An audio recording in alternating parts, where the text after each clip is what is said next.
मधल्या वेळेत चटपटीत खायला कोणाला बरं आवडत नाही, तर सर्वांनाच आवडतं. आणि चटपटीत सोबत जर ते हेल्दी असेल तर आणखीनच उत्तम आहे. तर आज तुमच्यासोबत अशीच एक रेसिपी शेअर करणार आहे, जी हेल्दी सोबत टेस्टी आहे आणि इन्स्टंट होणारी अशी आहे. म्हणजे या रेसिपीमुळे तुमच्या जिभेचे चोचलेही पूर्ण होतील, पोटालाही आराम भेटेल आणि पोट आणि जीभ खुश, म्हणजे तुम्ही देखील दिवसभर फ्रेश असाल. तर चला तर मग रेसिपीला सुरुवात करूया. ही रेसिपी बनवण्यासाठी इथे मी घेतलेले आहेत पेरू. तर 2 मीडियम पिकलेले पेरू घेतलेले आहेत. जास्त कच्चे नाही आणि जास्त पिकलेले नाही, तर मीडियम स्वरूपाचे पेरू घ्यायचे, स्वच्छ धुवून घ्यायचे. आणि आपल्याला इथे पेरूच्या फोडी करायच्या आहेत. आवडीनुसार फोडी करून घ्यायच्या आहेत, मोठ्या छोट्या जशा तुम्हाला आवडतील तशा. इथे मी या स्वरूपात करून घेतलेले आहेत. आता काय करायचं आहे, यासाठी आपल्याला एक मसाला तयार करून घ्यायचा आहे, म्हणजे चटणी थोडक्यात करून घ्यायची आहे. तर इथे लसूण पाकळ्या, आलं आणि 2 मिरच्या घेतलेल्या आहेत. इथे हे जे काही साहित्य मी वापरते ना, ते तुम्ही तुमच्या आवडीनुसार कमी जास्त करून घ्यायचे. 1 चमचाभर मोहरी घेतलेली आहे.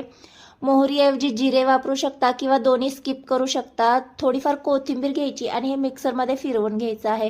तर स्टार्टिंगला मी असंच पाणी न वापरता फिरवून घेतलं. आता यामध्ये चवीनुसार मीठ घालून घ्यायचे आणि साधारण चमचाभर पाणी यामध्ये घालून याची आपल्याला चटणी तयार करून घ्यायची आहे. तर इथे पाहू शकता, अगदी थोडंसं पाणी वापरून मी इथे चटणी तयार करून घेतलेली आहे. आता पुढे काय करायचं आहे, आपण ज्या पेरूच्या फोडी केलेल्या आहेत ना, त्या आपल्याला छान मिक्स करण्यासाठी एका डब्यामध्ये ट्रान्सफर करून घ्यायच्या आहेत.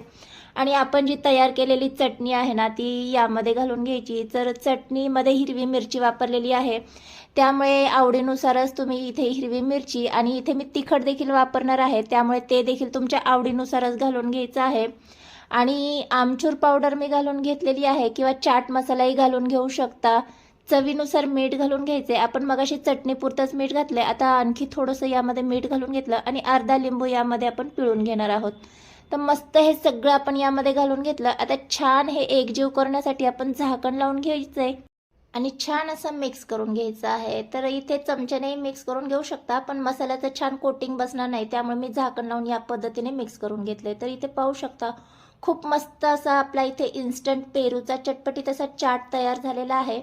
ज्यांना कोणाला पेरू आवडत नाही ना, त्यांना तुम्ही या पद्धतीने इन्स्टंट असा पेरूचा चाट करून दिला ना, तर त्यांना देखील हा नक्की आवडेल. एकदा ट्राय तर करा, नक्की आवडेल सर्वांना.